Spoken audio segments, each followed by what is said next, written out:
It is 6:30 p.m. This is Wednesday, November 20th.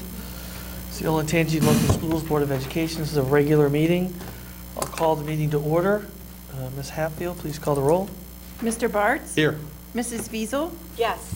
Mr. King? Here. Mrs. Patrick? Here. And Mr. O'Brien? Here. Thank you. Please stand and join me in the Pledge of Allegiance.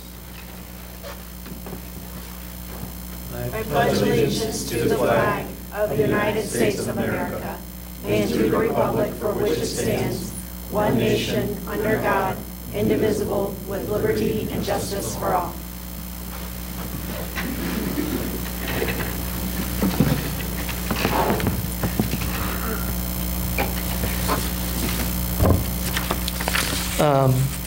Do we have any changes to the agenda? No. Okay. As submitted. So I'll entertain a motion to approve the agenda as written. So moved. Oh, sorry, Dave. It's all right, Kate. Okay, second. Any discussion on the agenda? Seeing none, please call the roll. Mrs. Patrick? Yes. Mr. King? Yes. Mr. Bartz? Yes. Mrs. Fiesel? Yes. And Mr. O'Brien? Yes. Thank you. All right, we go right to our presentations. The first presentation is the Pupil Services Update. Marty Argenbright, Director of Pupil Services. Welcome, Marty. Thank you. Good evening. Good evening.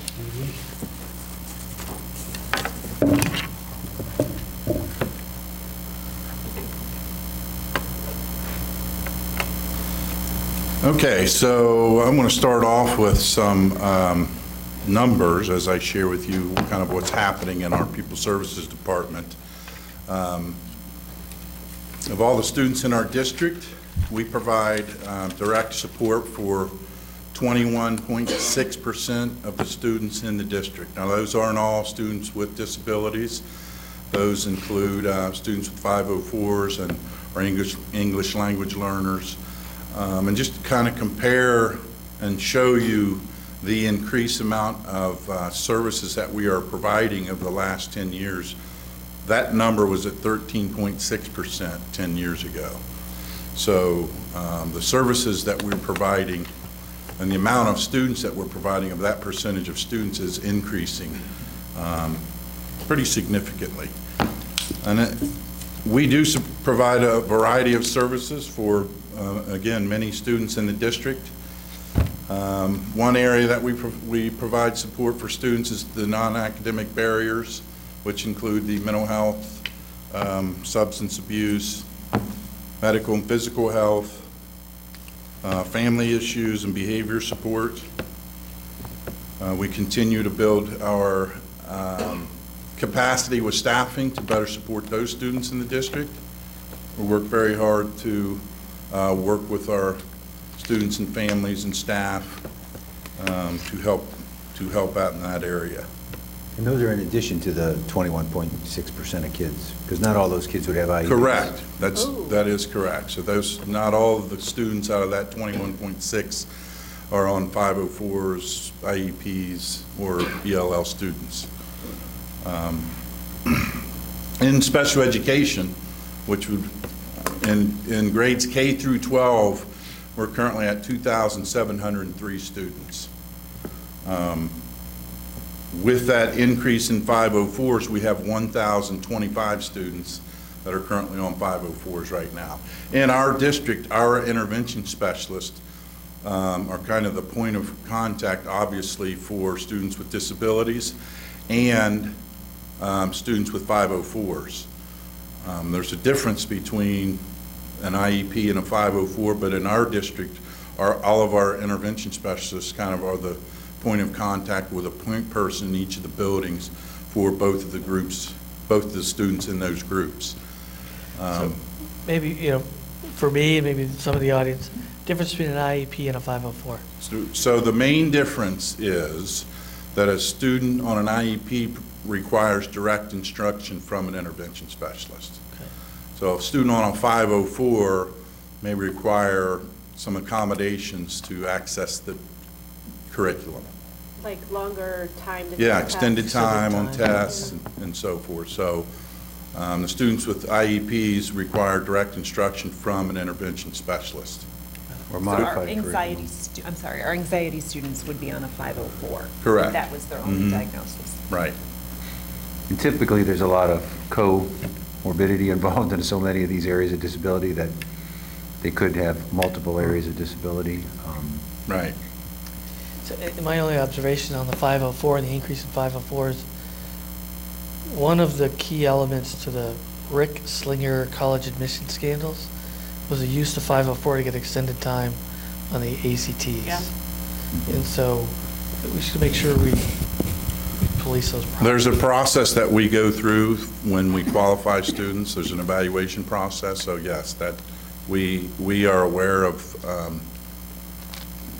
Potential. that potential issues for that. And I think our staff does a very thorough job. And a lot of it too is, just awareness, and increased knowledge that our, staff and parents have to provide those kinds of supports for all of our students. That rating 4.0 is, I wanted just to share with you that we received our 2019 special education rating.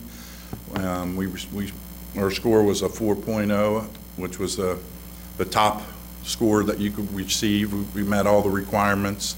And just a reminder, that special ed rating is based on several indicators. Most of those indicators have to do with compliant issues, such as timelines, evaluation timelines for ETRs, disciplining students with IEPs or students with disabilities. So very proud of that. With the increase of amount of students that we received and the audit that we went through a couple years ago, we were happy to receive that rating back from ODE. So that was a good thing. Marty, is it safe to say that because of the way that you serve this population, this part of our population, that's a draw for people to want to be in this district? Absolutely. And as we continue to go through the presentation, I think you will see that those are excellent examples and reasons on why people move here, for the services that we provide for all of our, not just students with disabilities, but 504s, ELL students. So yes, that's a great example. Our preschool numbers, we're at 531 students. We have 31 teachers in 32 classrooms. We still, we work very hard at the preschool level to not only serve our students with disabilities, but also our peer students that are in our preschool program. And Marty, on the preschool program, I get a lot of questions from the public saying, why are we offering preschool? There's a preschool down the street that kids can go to.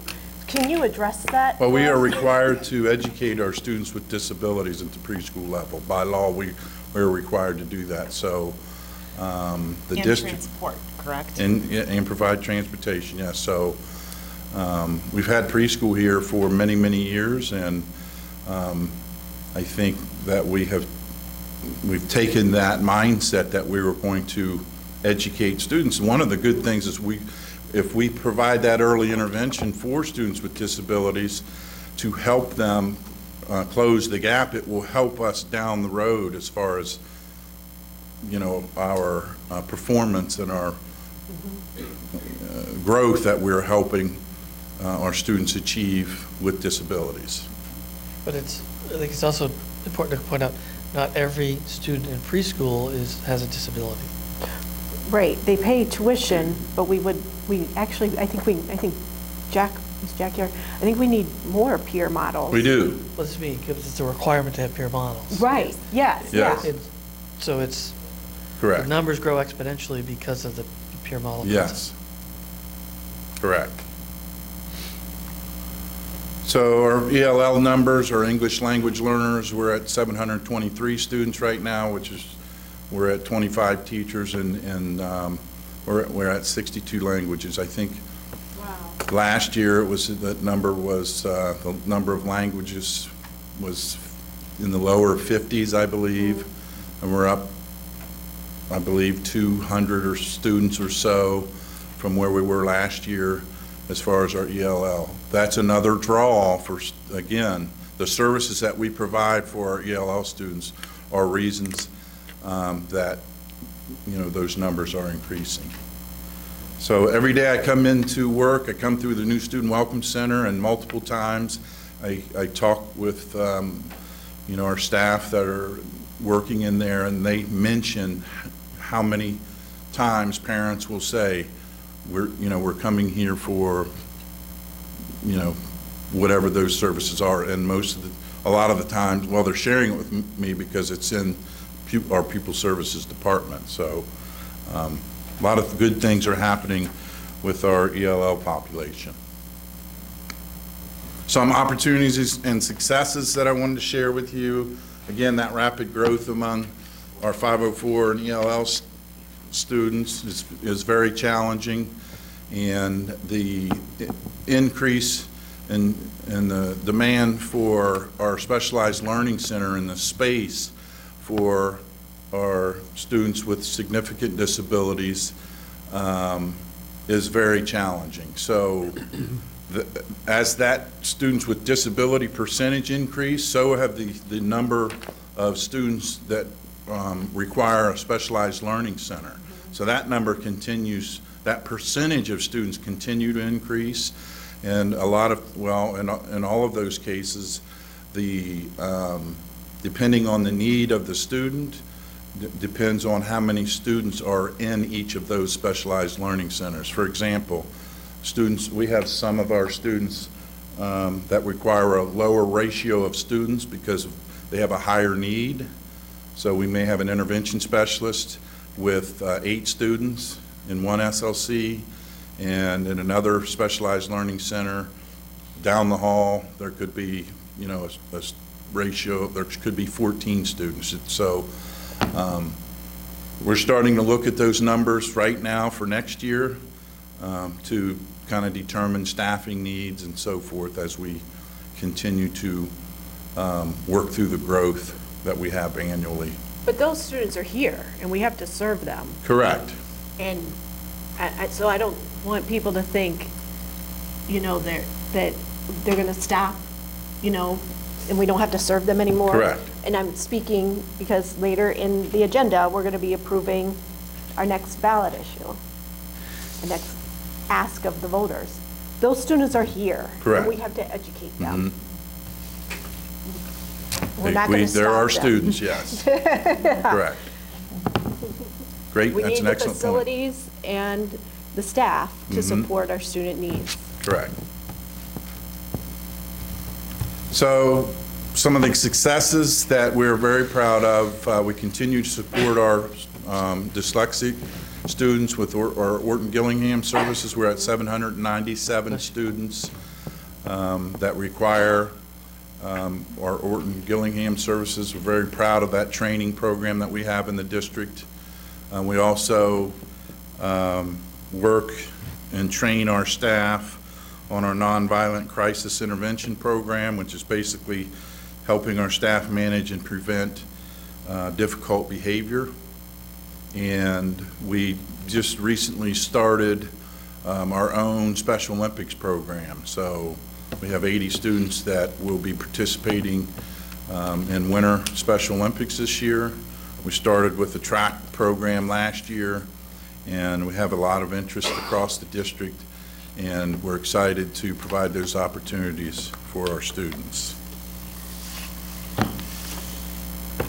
I wanted to kind of finish up with a thank you for all of our staff, not only our intervention specialists, but also our related staff, which would include our occupational therapists, our physical therapists, speech and language therapists, our school psychologists, all of our intervention aides, our special education clerks.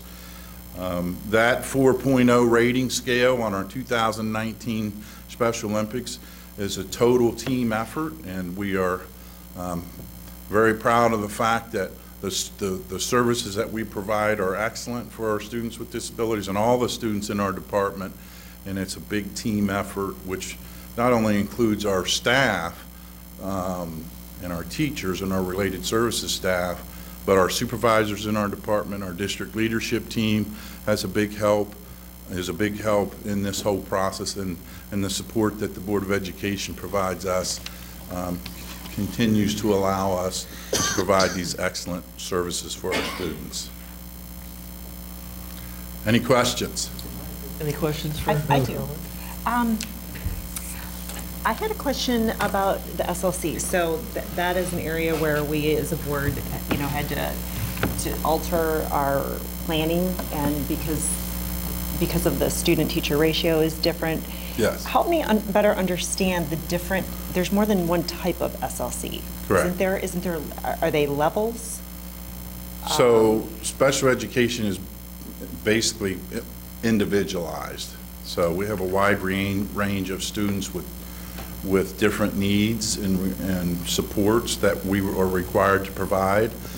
So the more kind of restrictive environment, educational environment that we provide in the district is a lower ratioed specialized learning center where we could have up to 8 students. So that would, a lot of times those students are students with autism, is a good example of students that are in that specialized learning center.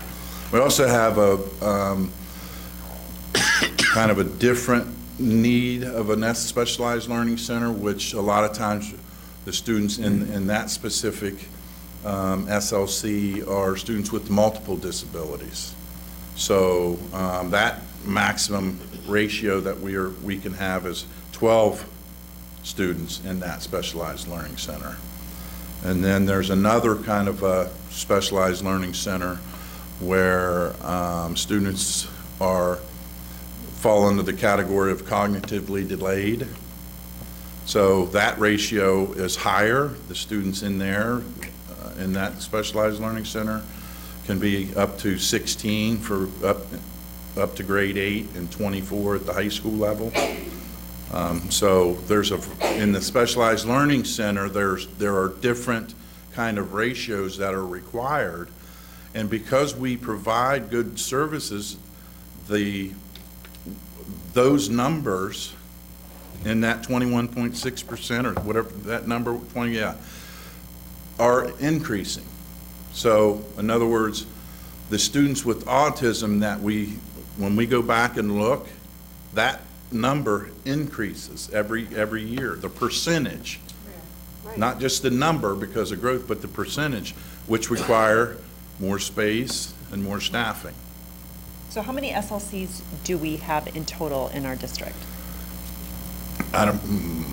So we have, in the elementary, we have about two per building. building.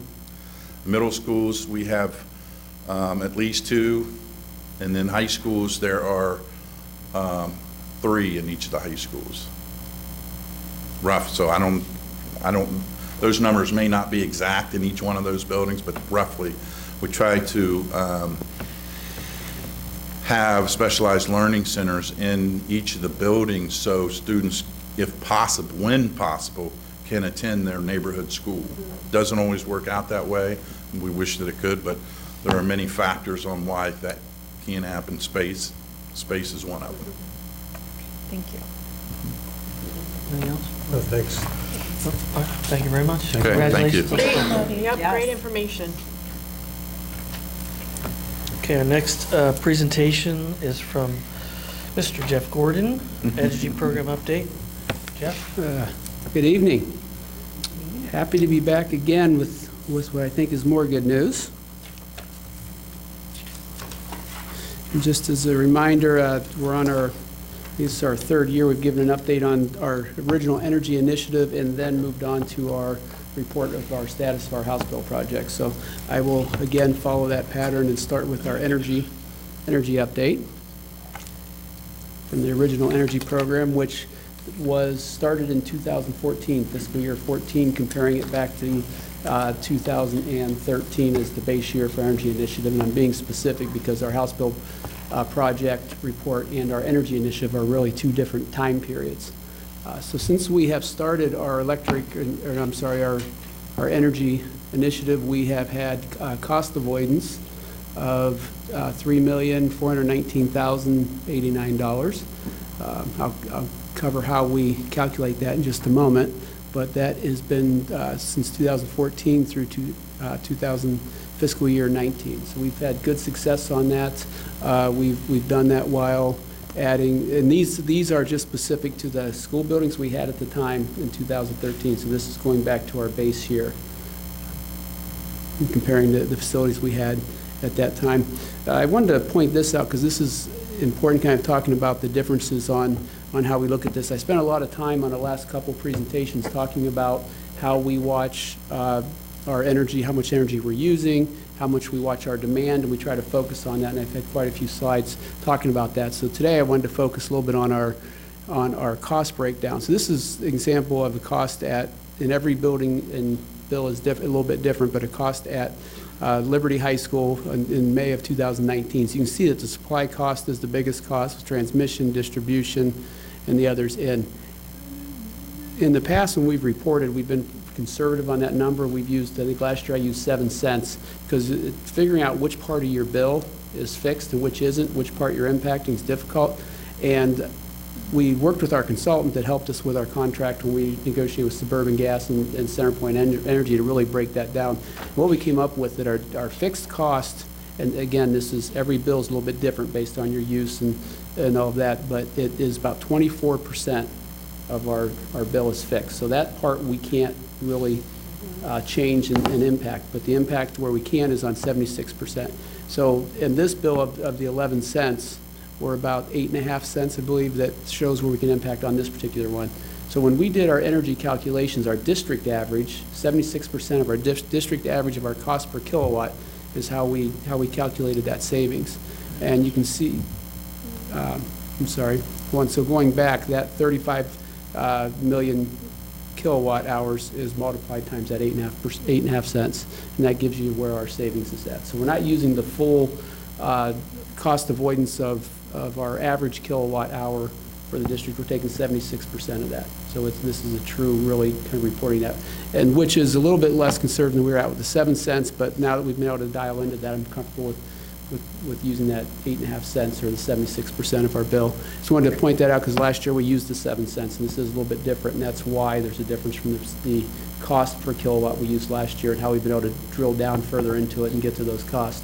Again, we're always looking at how we impact those costs, looking at the demand, our capacity charge in the summer when AEP is asking us to turn down our power, and they put our capacity charges based on how much we use during those high energy days, and that helps drive that down. So you can see here, and we'll come back to this again when we get into the House bill, but you can see in 2013 was our base year, 2014 was our first year of the program. We drove that down. We continued to go down. We kind of leveled out a little bit in 16, 17. And then in 18 and 19, you can see a drop. And we'll talk a little more about that when we get into the House bill. But we leveled out there in 17, and that's when we actually started beginning of our implementation of that program. Yeah. So if we just pause on this one for a minute. So if I look at the 5-year forecast, do we assume that this trend continues throughout the 5-year forecast? I will defer to Emily on this. But Or have we hit as much as we're going to save? well, go ahead, Emily, I'm sorry. So when we post to the 5-year forecast, we are posting estimates of our actual usage and then using inflationary forward. We're not continuing to estimate how far the savings will drop or how far the usage will drop. We're taking the current as our base and moving forward with inflationary costs. And we'll talk a little more about dollars when we get to the House bill, but that, on top of this, we've added Berlin High School. We've added the wrestling room has come in since was built through the calendar year, fiscal year 14, the additions. There's a lot of stuff that has been added into that doesn't right now, they fall in, like the additions will fall into energy savings program. We'll operate Berlin the same way as we do our other buildings.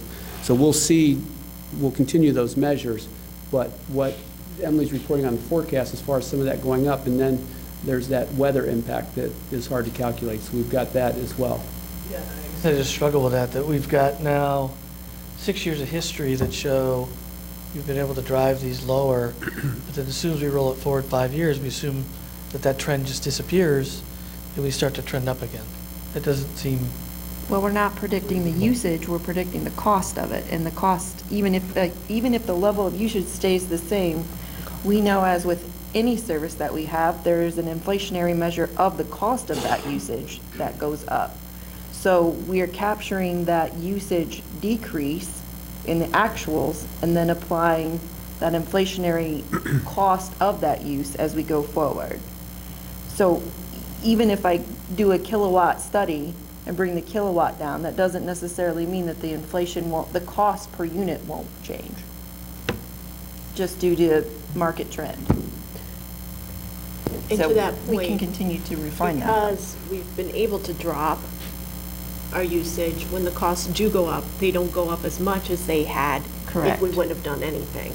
And the tough part with this is that weather portion, and then again, those things that we don't control. For example, what I was showing, the electric bill, there was that big chunk of that. If you remember back, I think it was 2015, maybe 2014, went down and testified at PUCO. They had a rider that was implemented that AEP put in. It was kind of a surprise, and it was all over the news at the time. A lot of schools and a lot of big industry was hit with that, and their bills skyrocketed up. I think ours was, for a high school, was about $3,000 increase in our bill at the time. And so that happened as a surprise, and then you have a cold year. Some of those things we can't control. That impacts how we forecast that, because those things fall in there. Same with, remember, we hedge our gas both, and we'll talk about savings we've achieved there as well, but we hedge our gas through our program with Meta, and also we entered that contract a year and a half ago with Suburban Natural Gas and CenterPoint to hedge that as well, which we hadn't been doing before. And the savings from that has been over $300,000 through December of this year. So we've bought that gas ahead, and looking at that report, we've saved over $300,000 on that, which has driven our costs down. But if you go to our gas usage here in fiscal year 18 and 19, a little colder winters, those costs have gone up, but we paid less per unit for the gas.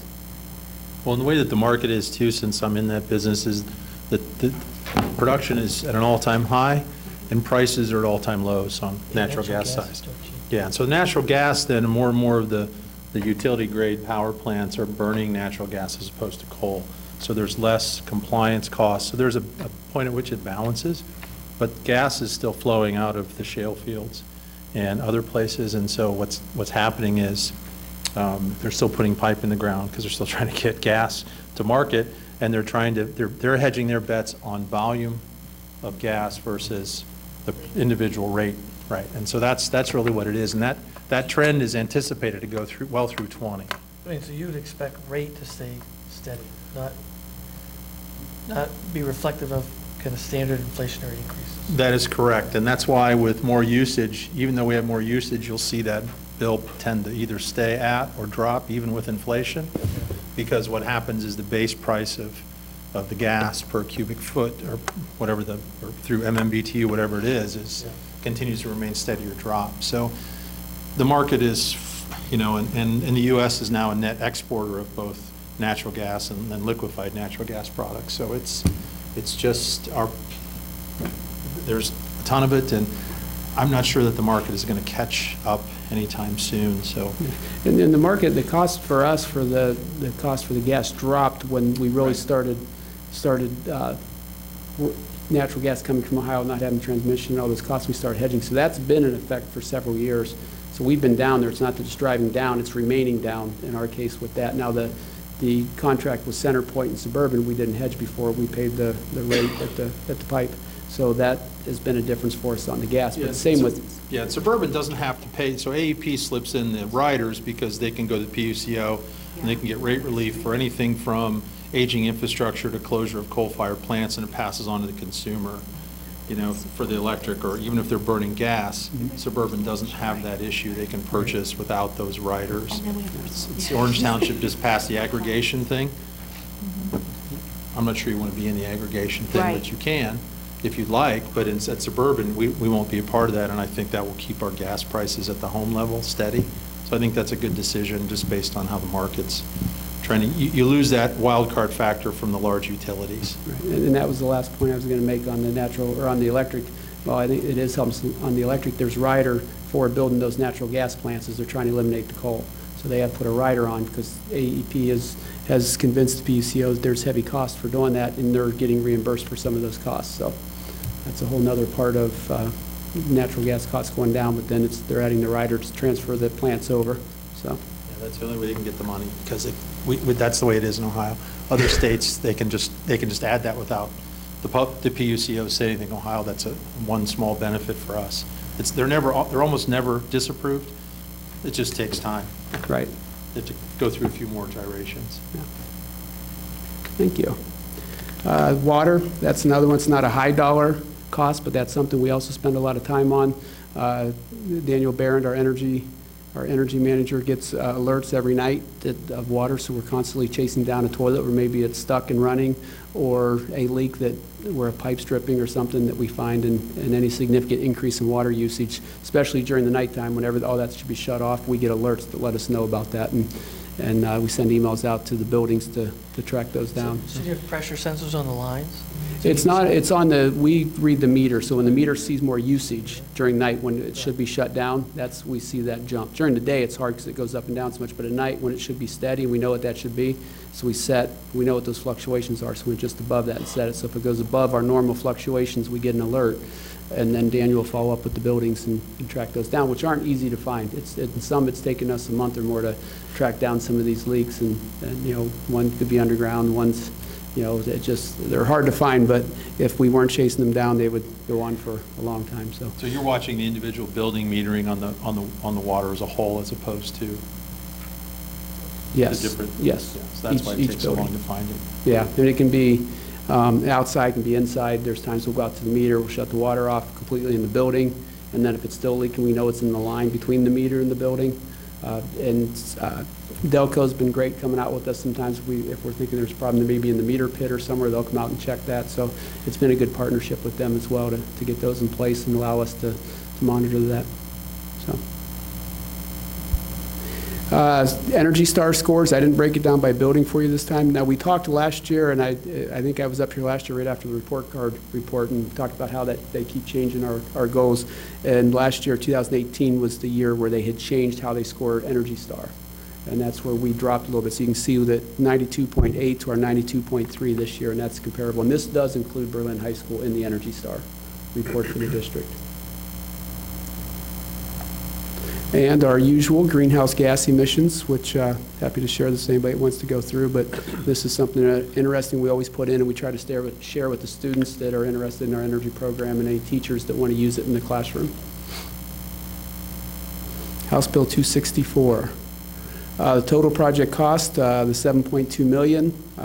We were fortunate at this point to get rebates. See at the bottom, protected utility rebates of $900,000. We're at $868,000 now. We actually think we're going to go over that number when they're all in. There's still applications in with AEP and the gas companies, and we were able to take, you see line 2 there, total cost of project paid with the rebates. So of the rebates we had received at that time, we paid $668,000 of those.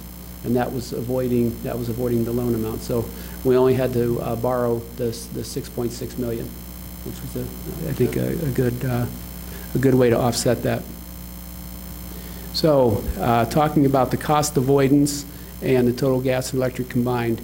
So this is looking at just the last fiscal year 18 and 19, where I showed you 18 and 19 where it dropped from 17. 17 was the year we started implementing some of those House bills. Right now, we're at 1.3. This does not take into account those things that, and I'll talk a little more about this in the guarantee. There's changes we've made since this base year that our contractor, when you do the guarantee, you have to look at those things again. Adding Berlin, so you take Berlin out of it. Adding the additions to the buildings, we've got to account for that. That's something that, and this number has not done that yet. This is just our decreased on existing buildings. So for example, the 3 additions at our elementary schools for the preschools, that has not been subtracted out of here yet. Any run times that we've modified or changed that wasn't the case in 2013, a lot of those things that I'll cover a little more in a minute, but this is where we're at today with gas and electric. Now this number does, where I talked about we use the 76% for our project, our original initiative. This uses the base year, the full. So on that guarantee, that's This is, the average was 9.5 cents, so this uses the 9.5 cents, for example, on the electric, and that's part of that contract and what the OFCC, that's their guidelines. So I have a question. So in the beginning, you said that we've had 3.4 million in energy savings since 2014. So this is only cost avoidance from doing the projects on the House Bill 264? Correct. This is included in that. It is included? This is included in that number. It's not in addition to. This is included. Okay, that's what I wanted to know. This is just a breakout of the last 2 years for that period that we were in the House bill, that we've been in the House bill. And you can see here on fiscal year 18 and 19, this is the kilowatt hour usage again, and this is the cost per square foot. So very similar slide to the one that we looked at where it was total kilowatts used. This is breaking it down on the cost per square foot. Same buildings that we did the House bill project in, and 7.1, 6.9, and I expect that to come down. So they are still in the buildings. All the buildings are connected. We're tweaking. We're going through and calibrating and making sure everything's running correctly and still cleaning that up and doing punch list items. So I expect that we're going to be able to tighten this down and then really focusing in on our run times. Daniel spends a lot of time looking at schedules, when things are running, when maybe they shouldn't, when people are leaving areas and things are left running. If somebody puts in a request for facility use by somebody, that can be maybe theater. It's when it was real hot there in September, we ran the theater, which we normally don't do for practices, but it got hot, so we don't want our kids to, the whole part of all of our energy is not to make the students uncomfortable. It's not, we don't want to impact their day. So if we run, we may run the theater, some of those things. So we're really watching, but if they're done with practice at 8 o'clock, we want to make sure that that's shut off at 8, that it's not scheduled to run till 11 or scheduled to run till 10. Just, I don't know they're leaving, so we're going to, we're just going to put a time in. So we're constantly auditing what those after-school schedules are and what's going on with those to try to drive this down. Because we are in a partnership with our contractor. They've got the guarantee, they've done the work, but we have a responsibility as well to continue what we're doing, because any changes or modifications we make are going to impact their guarantee, and it's going to impact our numbers for the long term. And we want to continue to do that. The kilowatt year 18 and 19, so you can see the baseline year, which again was the baseline year for this project is May of 2014 through April of 2015. So that was their baseline year. So here's our kilowatt usage for this year versus where we were at in fiscal year 18 and fiscal year 19. I can't say enough, this is like for like buildings. What we didn't take out was during construction of 19, there was some costs as we were constructing the additions. So that's, how you account for that. But that, again, we continue to see that going down while we've made changes and had opportunities for more use, but tried to make up for that. The guarantee period started in August of 2019. It goes for the term of the loan, but for the first 3 years are the only required reporting years to the OFCC.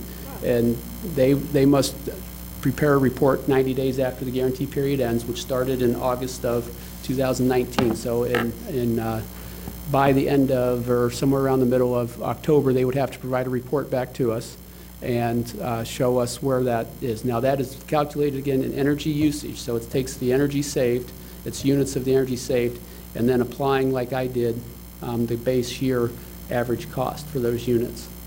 And if we want to use a future year, there's a percentage markup on that, as well as I talked earlier about the operation and maintenance savings measures are implemented, but we also have to follow, with what we had at the time, the hours of operation we had set on the base year, the temperature ranges we had set. If we adjust those temperature ranges, then that can impact and that would offset.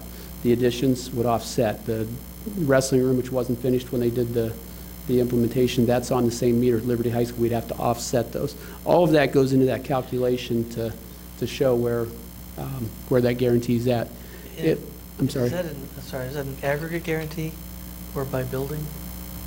No, it's for the project and for the cost for the year. So project aggregate, yes. Project, I'm sorry, not by building, correct, aggregate. And then, so these situations where,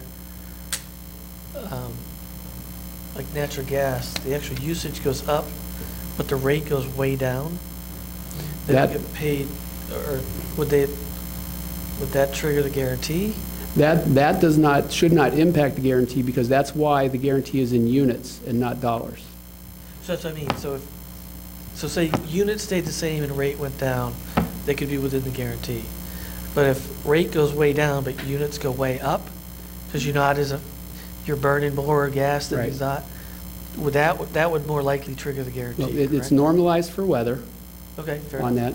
that. And then if it uses the cost of the units in the base year, so that even though the cost of gas may go up, and then normalized for weather, the cost of gas may go up, it's using that cost in the base year. So it's on like a same-store sales basis? Correct. Yeah, okay. Correct. And there's a lot that goes into it. I've got 3 pages of notes and I've highlighted, but that guarantee is almost 3 pages along with looking We at all. respectfully requested that you didn't show those. I had them in here with the other 34 graphs that I had from previous years, but they asked me to take those So out. we have the ability to audit the guarantee calculation? And that's why, Simplest response. yeah, and that's why the last several years, we spent so much time talking about and showing those graphs, what we're looking at, what we're monitoring, that we've got those. We had those measures, we had the separate meters in place before we ever entered the House bill. We entered that with our eyes wide open, knowing that we could track that. And we've sat down and we've looked at where they're at and how they report it. How are you guys seeing this trending? Where are you at? And some of those things. So since the guarantee hadn't started yet, we just wanted to talk about with them how they're tracking it and where they're at with it.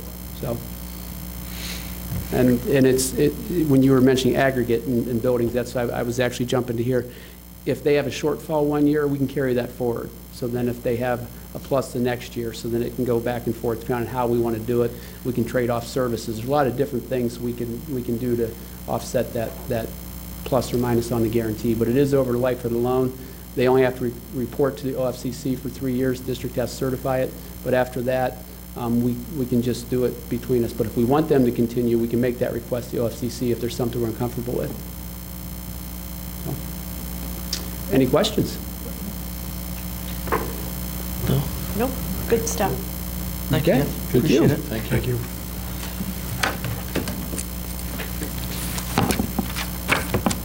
All right, the next agenda item is a board president's report. I've got a few things. I'm going to start with, so earlier today, Mr. Rafe and I had the opportunity to spend some time down at Junior Achievement of Central Ohio. And we visited Biztown, which was very interesting, very impressive. Part of the context of why we're down there, so a colleague of mine is on the board of Junior Achievement. Junior Achievement feels like they're relatively underrepresented in their support of Olentangy, and we're trying to make some connections to see if there's an opportunity for us to work better with Junior Achievement, both elementary, middle, and high school.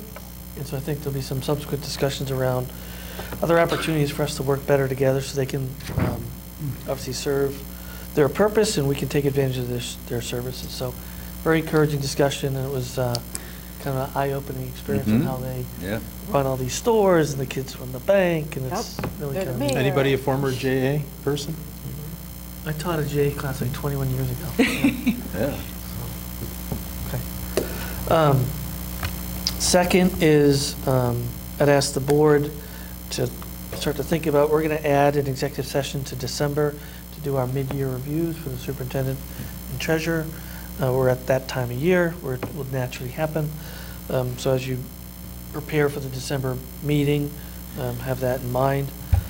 Also, as you'll see on the board action items, we need to pick a date for it says the 2019, it's actually the 2020 organizational meeting.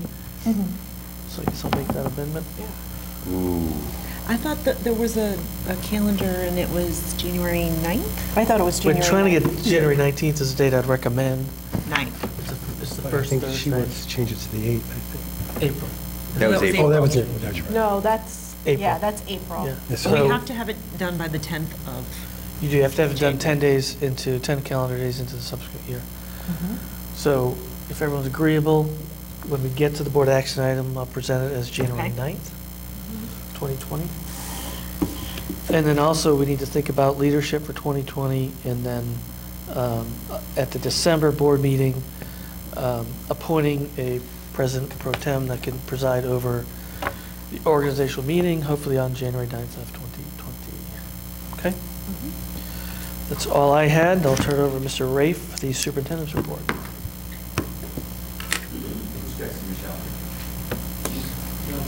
Who's running your night? All right, thank you and welcome. January 9th works for you, we're going to check. Look at your calendar. Welcome, everyone. Mrs. McMurray, if you heard Mr. O'Brien's little presentation on junior achievement, we'll be having a meeting. All throughout the district, I had a great time attending veterans activities. Probably the first big veterans assembly that was started at Orange Middle School. Nancy Policino, her living history days, she subsequently went to Hyatt's and kind of took off with that. But every single one of our buildings has done a tremendous job honoring our service members. So just wanted to highlight and thank all of our staffs and students that did all that. I had was at Shanahan Middle School for one of the, heard a World War II vet telling stories. It's just chilling to still hear their stories, especially for the World War II vets. And the kids were great and certainly behaved very appropriately. Getting some media coverage on this project and other projects coming out of the STEM program. So here's this project, Project CORE. One of our staff, Jen Marie Schulte, used these 3D printers to create core word symbols for students with visual impairments. So there was another STEM story just featured on NBC that our students are growing lettuce for NASA. It's just amazing. Every day I'm just simply amazed by stuff I hear that our kids are doing, positive things. So last week was the National Letter of Intent Athletic Signing Day. So all 4 of our high schools, actually when I was talking to Kristen about making this slide, I said, just make sure you get pictures from all 3 schools. She says, well, probably be good if we had all 4. Oops. You're lucky Mr. Spinner is not Yes, here. I know. He'd have clawed me. So we had 28 in total across the district. And this is for, basically, it's for every sport except football, because in December 1st is the football signing day. So it's all the other sports, Division I and II, that give scholarship athletes. So we host this because this is a National Letter of Intent National Day. We do that in all our schools. And then subsequently in the spring, all of our student athletes who may be offered a scholarship in any of these sports later than this date, or any of our athletes who are going to Division III schools or other NAIA schools or whatever it might be, they'll get honored in the spring with the spring signing day. And we've gone to that just because there's some inconsistencies among the schools, and also it got to the point where we were hosting signing days 3 days a week all year, and we just kind of tried to standardize it. And now we do, I think some of the performing arts departments do signing days, and also we do the military signing days. So those are, and again, it's just a great way to celebrate accomplishments of our students and celebrate the next phase of their lives. So you had, we shared some data with you. All the vape detectors are now all live, active in all of our schools. We obviously working well. Yeah. Fortunately or unfortunately, however you look at that, working well. You know, and there was just an article in the Dispatch about this across the area, and you know, we're not in the punishment business. These are the purpose of these is hopefully that there'll be deterrence for kids, but then for kids, Mr. Wright did a good job of researching and finding an appropriate educational program. So we're using the program sponsored by the American Lung Association called In Depth as our intervention. So students who do get caught, the punishment is a 3-day suspension, but it can be reduced to 1 day if they agree to go through this program. And again, our efforts are about deterring vaping in their students and educating them on the dangers. So. Just want to highlight this. PBL is project-based learning is certainly a big buzzword in education right now, and it really is very effective instructional methodology. We are pre-service. We have a strong partnership with Otterbein. They're providing us with pre-service teachers, who are focused on project-based learning, and then our district teachers are working directly with them to teach those pre-service teachers. Otterbein has instructed our teachers on the project-based learning techniques, and then our teachers are in turn working with the pre-service teachers to help them refine those those techniques. I didn't have the final details in time for the report. This report will probably be on my next one. That we have another partnership. Dr. Fetty worked with Otterbein on a grant to encourage minority recruitment to education field. So we'll have more details on that here next month, but we're really proud of that moving forward. Some of you were able to stop and see our STEM program kids and our ACT students at the OSBA Student Achievement Fair. Both groups had great projects. The guy who's two to my left was describing to me some kind of brain. The brain thing? I didn't get the brain thing, I think I can but turn. I think I it's now incredible. once I go through what he's developed, I will be able to turn on and off lights by just blinking my eyes. Yes. Or something. Yes, that's what he's trying to do. No clap on, clap off. It's Yeah, but with your brain waves. yeah, it's everything is controlled by brain waves, so Yeah. it's scary, but they're so smart. So, and lastly, just here we go. Last important dates. I can't believe we're already at Thanksgiving break, and the holidays will be here in no time. We do have our second professional development day coming up on December 2nd, and then our December 12th board meeting. So, any questions? Mrs. Badger. On the Otterbein program, is that a student teaching program, or is that completely separate than student teaching? They're called pre-service teachers. So that is prior to student teaching? Oh, so like your freshmen and sophomores in college? Yeah. So then, obviously they'd be doing that in their early experiences, for probably sophomores and juniors. I don't know, does Otterbein get freshmen right in classrooms? Yeah. Honestly, the better programs get their kids in classrooms quickly. Yes. So, and then but now they have that instructional methodology available to them, and they can employ it when they're student teaching. But it's really helped our teachers. I know one personally who's involved in the PBL program, so enjoys it a lot, really has found a lot of value to it, and then as she applies that with the pre-service teachers and her own students, it's been very effective. Thank you. Anything else? All right, Ms. Hatfield, the treasurer's report, please.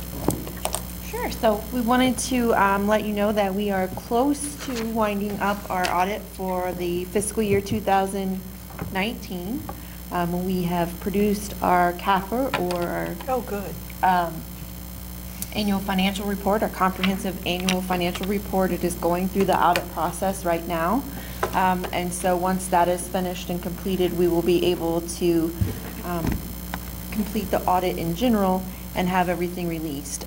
We have asked the auditors if we could be finished by mid-December. They're hopeful that they can make that timeline as they move through their other clients and wrap up our audit as well. So at this point, I don't have any major findings that they are concerned about, but again, they have to finish the federal procurement piece and that CAFR review, and then we should be good for fiscal year 19.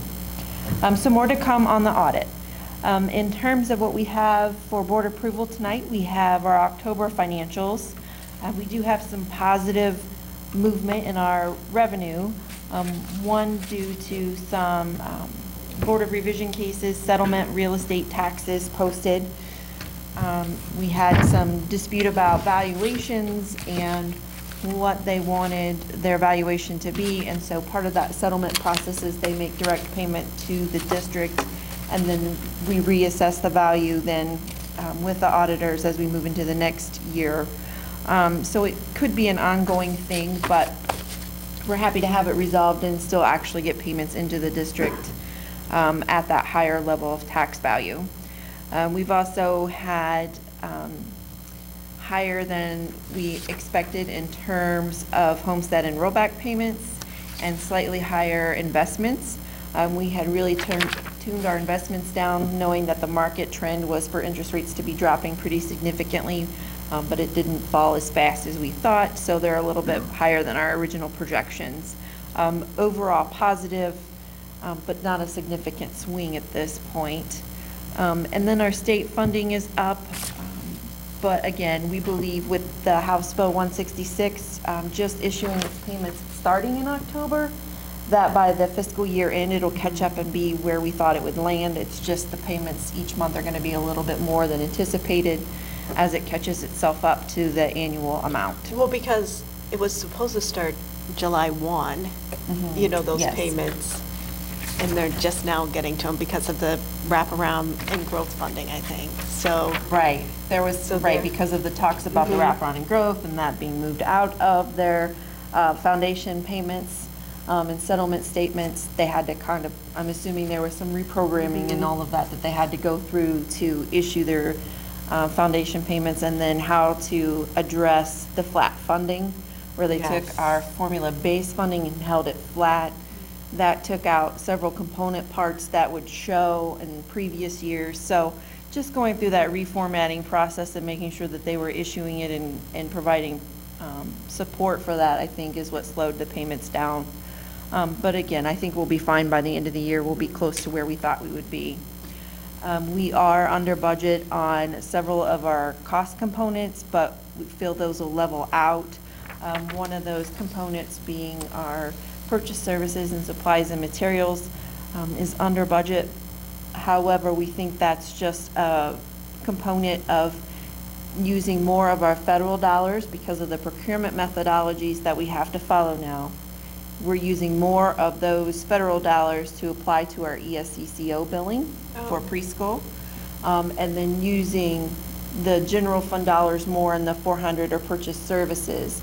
So as we get that settled, and the federal dollars are being issued and we're applying that, there's some shift in our assumptions that we're tracking. But at this point, we just feel it's timing and getting everything settled out into those areas. We'll continue to monitor that. If we feel there's an adjustment coming up to the May forecast in those areas, we will certainly report that as they come in. And then the other two items we have are just amended appropriations and board meeting minutes, which are pretty standard to make sure that we are compliant with ORC. And then the other topics that we would like to discuss will be during the discussion items, so I'll leave that for that time. Are there any questions about the treasurer action items? Nope. All right, thank you very much. Thank you. All right, do we have any public participation? No, we do not. Okay, so we'll move on to discussion items. We'll start with the second reading of the board policy updates. Dr. Jack Fetty, Chief Academic Officer. Good evening. The policy committee, as you are aware, met in early October to review the policies, and they were offered to you for first reading at the last board meeting. Are there any final questions before you vote? Thank you very much. So moved. He's done. All right. Yes, he is. The second discussion item is the ballot language resolution. Mrs. Hatfield? Color-coded, and it's just easy to go through. Someday we're going to have questions for him. What do you guys- I know, We should just I make asked, some up. I asked a question last time of Jack, so. But we should hold them up there for like 15 minutes or something. We don't want to add 15 minutes to the board meeting, really, do we? No offense. We don't have a PowerPoint for you in terms of the resolution, but I just wanted to take the opportunity to go over a couple of items. Again, just to reconfirm, we are asking for 7.4 mils in operating dollars, a half mil for permanent improvement, and a no new millage bond package that is for $134,700,000. We've gone through detail about what those projects are, the major components of which are 2 elementaries and a middle school. We can go through those components again if you'd like, but I didn't have those in the update. The biggest component that I want to bring forward is the no new millage bond. As I want to explain that on the ballot item, or on the ballot language, we have to, by law, assign a millage amount that equates to the dollars that we are proposing, even if it is a no new millage. So the ballot language will show 1.8 mills, but because we have pledged no new millage, what happens is we don't collect those taxes. So as we move forward with setting tax rates with Delaware County Auditor's Office, we'll address that those mills will not be collected. And that's how that is addressed through that no new millage process. But again, I just wanted to reiterate to the public and on record that we have to put that millage on there by law. Are there any questions about that? Nope. Not. Are there any other questions about the resolution in general that I can answer? I think it'd be worth mentioning for those who listen about an important part of it is not only those buildings, but the security vestibules Oh, for yes. all of the buildings. Of course. So another important component, again, thank you, Dave, for bringing that up, is the security vestibules and other security enhancements.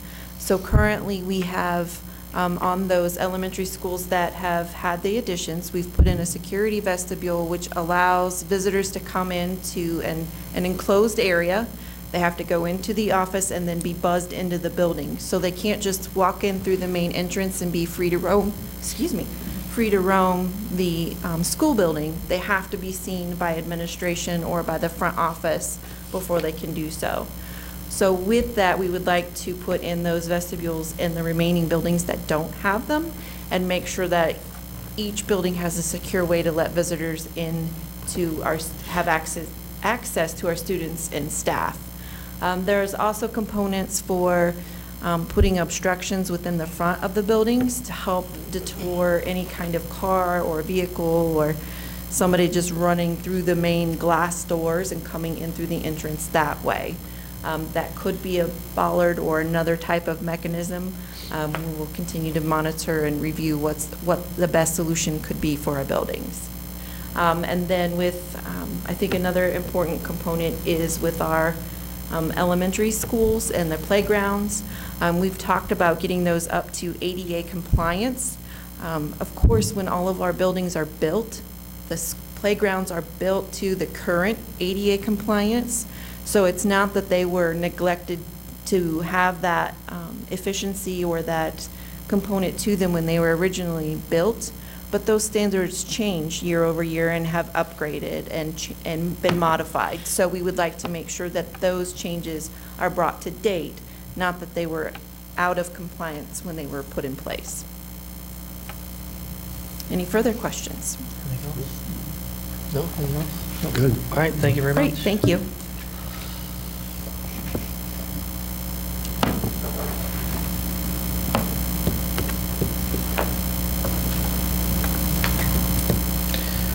Okay, next is the board action items. So we have 3. Approval of the board policy updates that Mr. Fetty presented, approval of the resolution that Mrs. Hatfield just presented, and as we talked about before, establishing the date for the 2020 organizational meeting, and that being January 9th of 2020. So with that, I'd approve a motion to entertain those 3 items. So moved. Oh, Go ahead. so moved. Dave will second. I'll second. Discussion on the board action items? All right, please call the roll. Mrs. Fiesel, Yes. Mr. King, Yes. Mr. Bartz, Yes. Mrs. Patrick, Yes. and Mr. O'Brien. Yes. Thank you.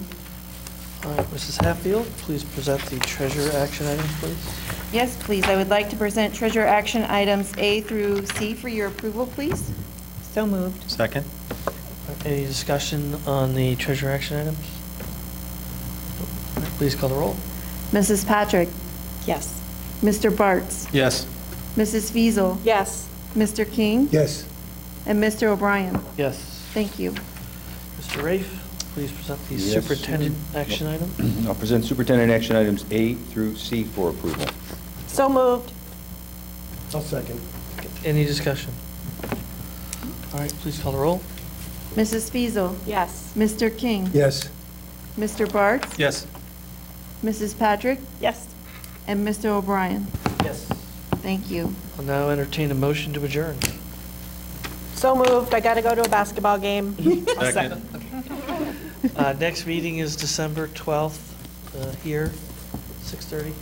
All right, please call the roll. Mrs. Fiesel, Yes. Mr. Bartz, Yes. Mr. King, Yes. Mrs. Patrick, Yes. and Mr. O'Brien. Yes.